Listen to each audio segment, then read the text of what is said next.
E aí, pessoal, tudo bem?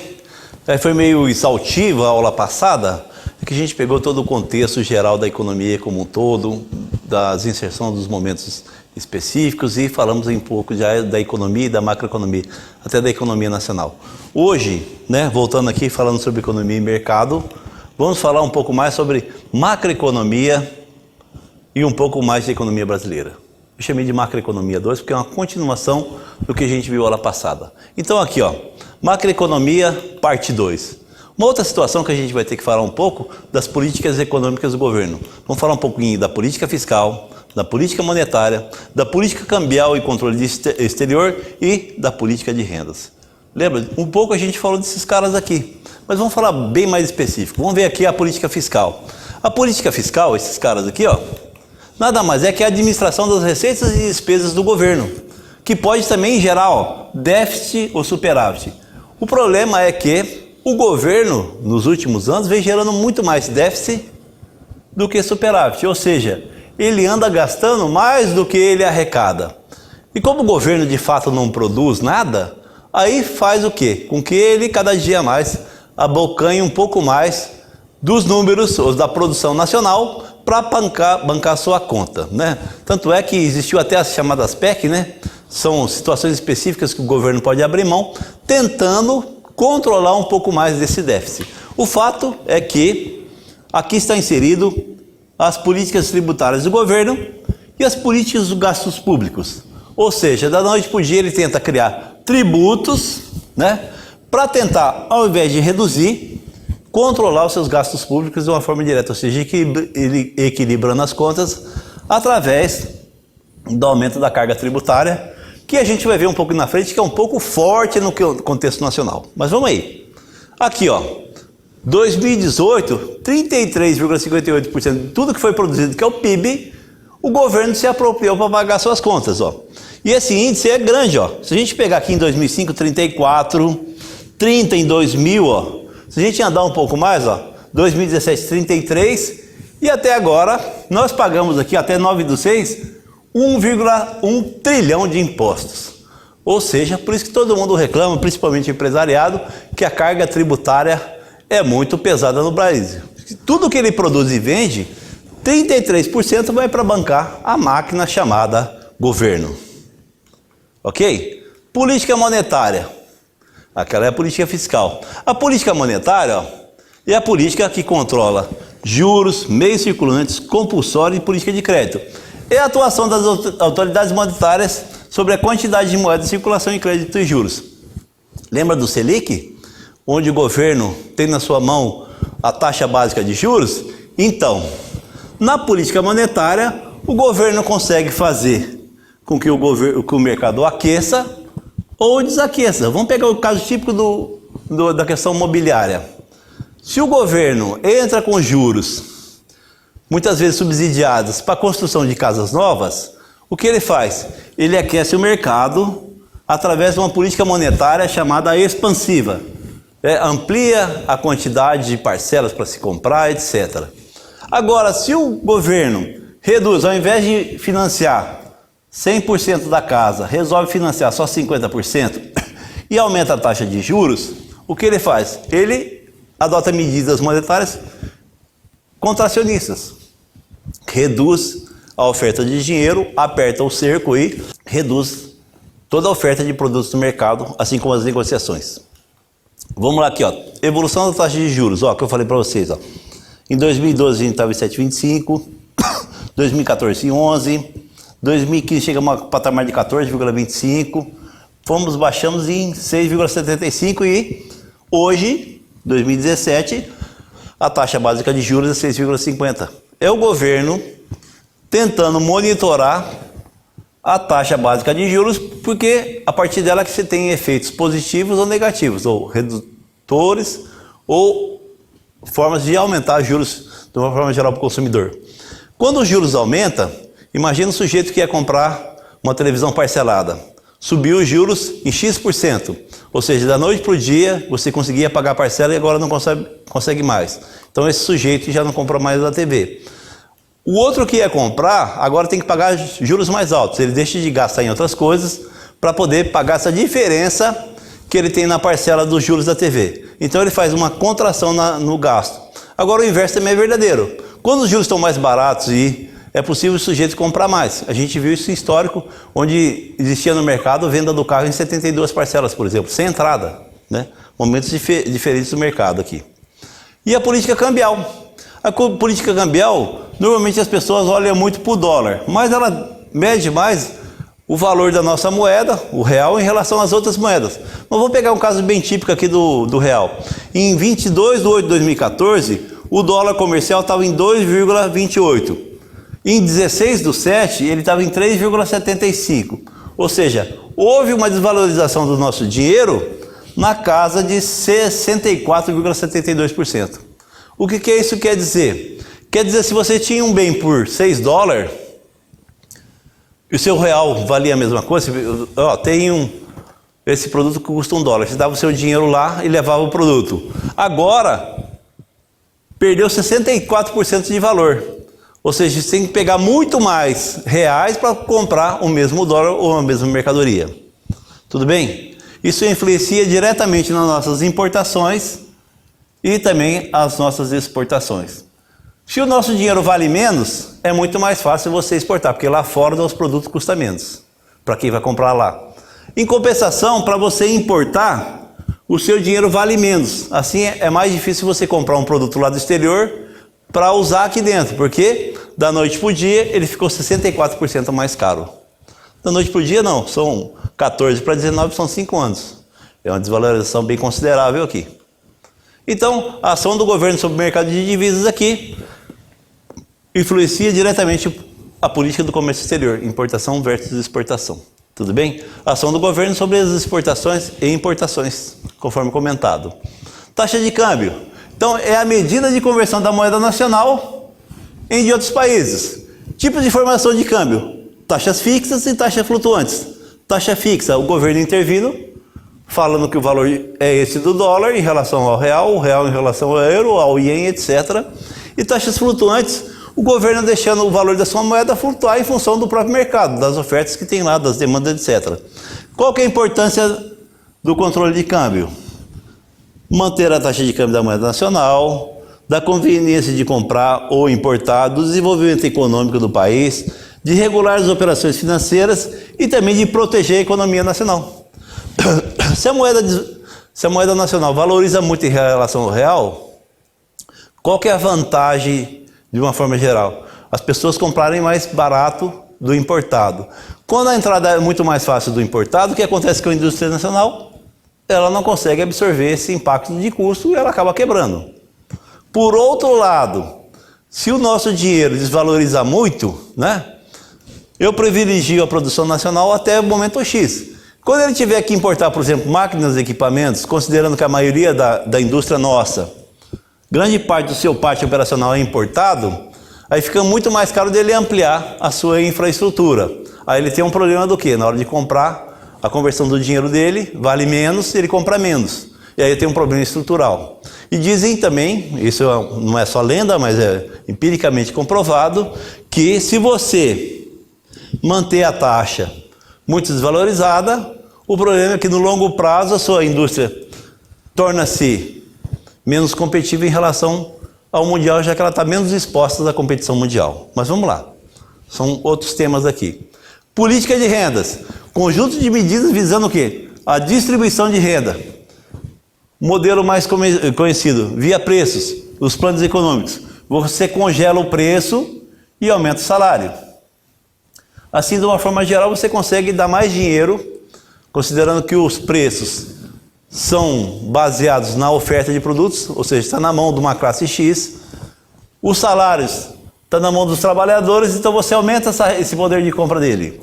O outro jeito é através de políticas salariais de salário mínimo. Toda vez que eu vou registrar o salário mínimo, eu imponho um ganho real. A inflação foi de 5, eu aumento em 7. A inflação foi de 5, eu aumento em 10. De uma forma geral, eu consigo distribuir renda. E também as famosas bolsas, né? Bolsa Salário, Bolsa Família, né? Minha Minha Casa Minha Vida, são jeitos que o governo, através de subsídio, consegue transferir renda a quem tem menos renda. É uma forma de você distribuir renda também. A gente tem uma ideia sobre a questão de salário mínimo, está aqui, ó. Salário mínimo em 2015, 788, 880, 937, 954, e aqui teve menor aumento aqui, foi em 2019, 998. De uma forma geral, se você pegar, o salário ele aumentou mais do que a inflação do período, que era o INPC, Índice Nacional de Preço ao Consumidor. Mesmo comparando com o IPCA, Índice de Preço ao Consumidor ampliado, vocês vão ver que o aumento dos salários nesses períodos foram maiores que a inflação. Logo, eu tive uma transferência via políticas salariais, tentando melhorar a distribuição de renda. Ok?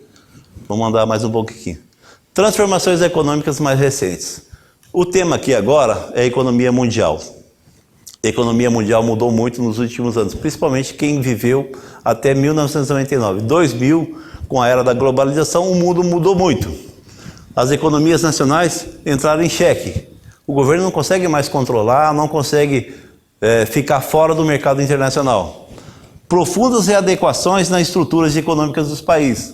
Os países tiveram que voltar mais a ser mais competitivos, inclusive na sua indústria, e pararam de proteger tanto. Isso trouxe um novo ambiente.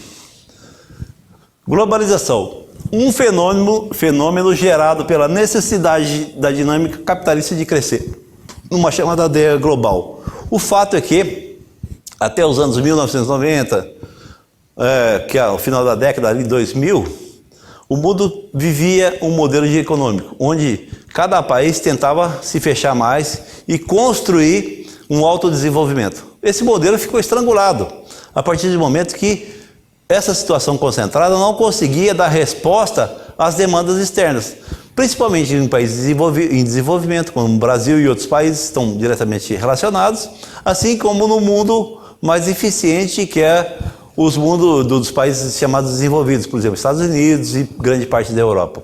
O fato é que o modelo chegava-se a um final diferente. A globalização trouxe a quebra das fronteiras e o modelo econômico era quase que necessário. Tudo bem?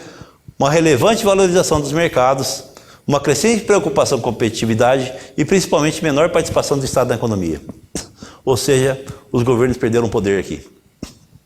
Surgiram também os chamados blocos econômicos, a união de vários países tentando achar o que eles tinham características mais próximas para tentar criar um mercado mais regional onde eles pudessem sobreviver esse mundo mais competitivo. O mercado comum europeu, o mais comum deles hoje, de fato na plenitude funcionando. Os blocos asiáticos, a NAFTA que não decolou ainda, que é a União dos Estados Unidos e todo o Mercosul aqui. O Mercosul, desculpa, o NAFTA não, que é Canadá, Estados Unidos e México. O Mercosul, que tem Brasil, Argentina, Uruguai, Paraguai, mais uma série de países que entraram depois ou fazem parte do bloco. A ALCA, que era um sonho mais americano, numa disputa, que era juntar esses caras aqui, tudo num mercado comum das Américas. A PEC, a ASEAN e outros blocos econômicos que surgiram. Inclusive, na novidade de julho agora, o mercado comum europeu se aproximou mais do Mercosul. A gente vai ter um novo caminho de blocos econômicos aqui que deve modificar um pouco. A gente viu que nesse mercado comum europeu surgiu o Brexit, né? A Inglaterra resolveu há pouco tempo sair do bloco do mercado comum europeu e ainda não saiu de todo, mas está gerando uma grande crise no próprio bloco e até no país. Mas vamos andar aqui um pouco mais. Os objetivos dos blocos econômicos é desenvolver um comércio para determinada região, com maior poder de compra relevante, melhorando a vida de todo o povo. Ele passa por várias fases, aqui o bloco econômico, ele não sai da noite para o dia, né? Ele tem que ter forma de constituição, ele tem um primeiro estágio, segundo, terceiro, quarto estágio, até chegar numa situação igual à União Comum Europeia, onde, inclusive, quase todas as barreiras sumiram. Você trafegar de um país para o outro é bem tranquilo. Modificaram os passaportes, inclusive. Continua se olhando de qual país você tem origem, mas ele tem um trânsito mais livre. A moeda é comum a todo mundo. Então, é um estágio muito mais privilegiado em termos de bloco econômico, tá? O Mercosul tiveram várias fases. Começou em 1991 aqui, na verdade, ó, lá em Assunção, no Paraguai.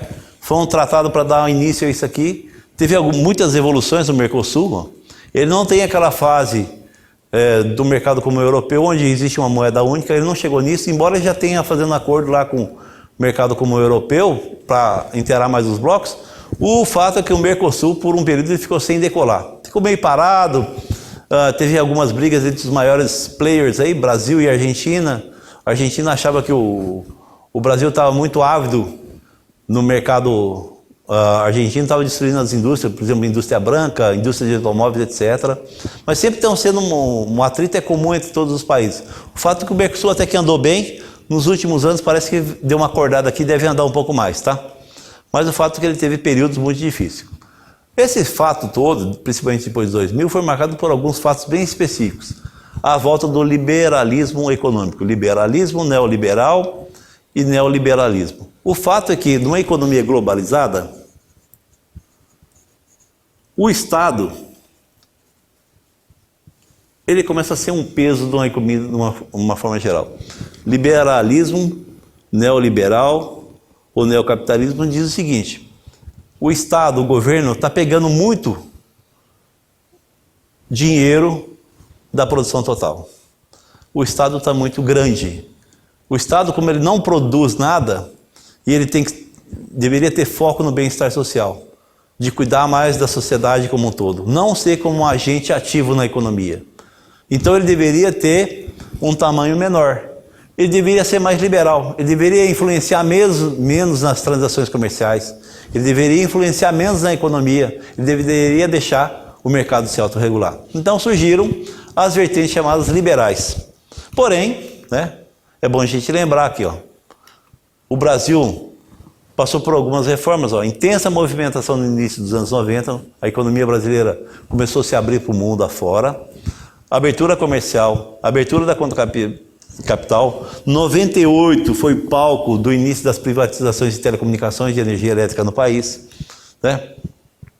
Nesse meio do caminho, em 1994, a gente encontrou o Plano Real, que foi o cara que conseguiu estabilizar a inflação no país, sair de patamar de 80% para 1%, a menos que isso, A inflação é essa coisa maluca aqui, teto de inflação. A gente caiu para isso aqui hoje, inflação do mês IPCA 0,1, no ano 2,23, 2020 3,75, mas a gente teve períodos aqui, que ela passou de 80% ao mês. Períodos malucos da nossa sociedade, que depois, com o Plano Real, caiu para índice muito baixo. Aqui a gente tem o quê? As premissas econômicas para o plano dar certo. Estabilidade do crescimento econômico, PIB oscilante, a gente tinha altos e baixos. Aumento do desemprego, principalmente depois do Plano Real. Como a economia tinha uma inflação muito alta, ninguém sabia se estava ganhando ou perdendo dinheiro. Quando a inflação desceu para níveis de 1%, foi se olhar se tinha crescimento real ou não. Muitas empresas que achavam que estavam crescendo muito, na verdade estavam pagando para trabalhar e algumas delas vieram a quebrar, tudo bem? Mas o fato é que houve um aumento muito da dívida interna do país nesse momento.